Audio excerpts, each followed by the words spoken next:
పాటు కోసతో పాటు బిల్వం కూడా తెచ్చారు. బిల్వం పెట్టారు. ఈ నెల రోజులు స్వామికి బిల్వంతోనే అత్యంత పడతాయి.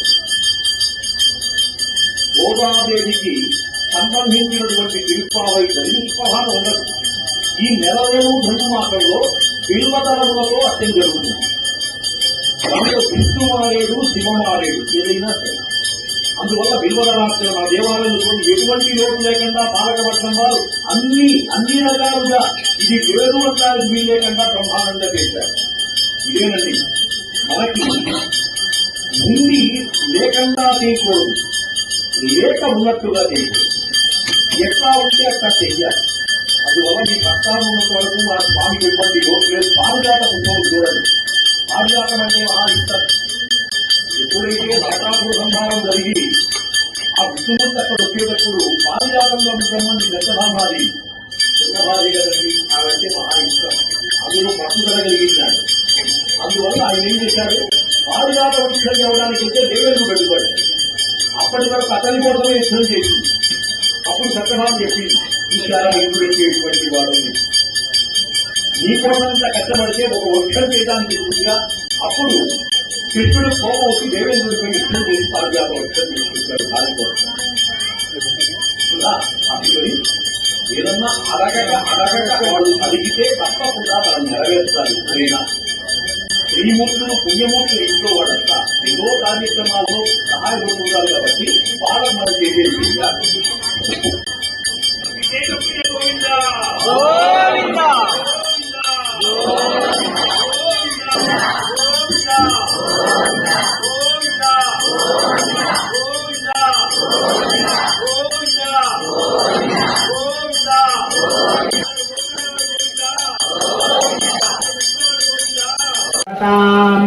కాంసోస్మితాం హిరణ్యప్రాకారాభాద్రాం జ్వలంతీం తృప్తాం తర్పయంతీం పద్మే స్థితాం పద్మవర్ణాం త్వామిహోపక్వహే శ్రియం మనసర్కామవాకోతిం వాచః సత్యవసీమహే అశూనాం రూపమన్నస్య మహిష్ట్రీ శ్రయతాం యసః భూతా వై సంభవకర్తమా శ్రియం వాసయే ఆపష్టం తు సిద్ధాని చిత్తే కులే ఆర్ద్రాం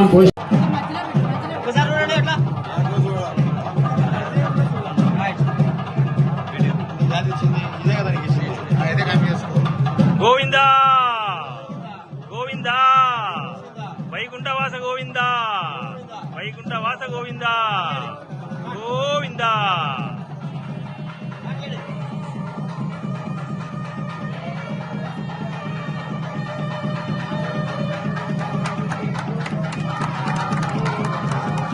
అడ్డం పెట్టి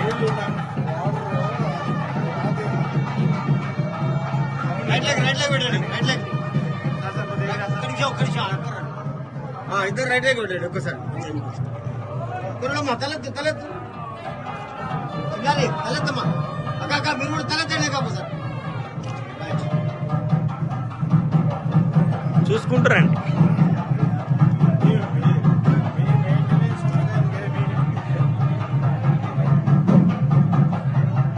ఇవ్వలేదన్నా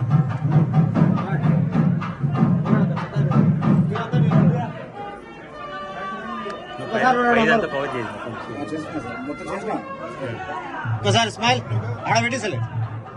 రైట్ వచ్చేయండి.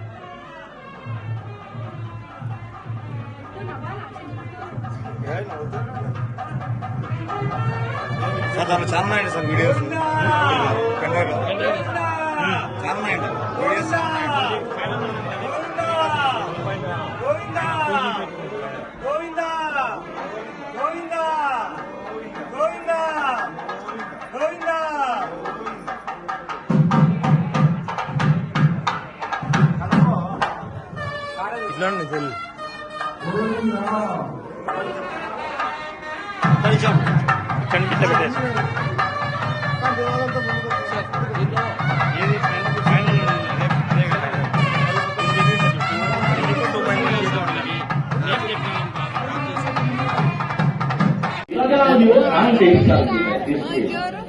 తీసుకువెళ్ళినప్పుడు స్నానం చేసి దేవతలంతా కూడా ఒక సింహాసనం పైన కూర్చోబెట్టి అది శ్రీ భూ దేవత వెంకటేశ్వర స్వామి అదే విష్ణుమూర్తి దర్శనం ఇవ్వాలి.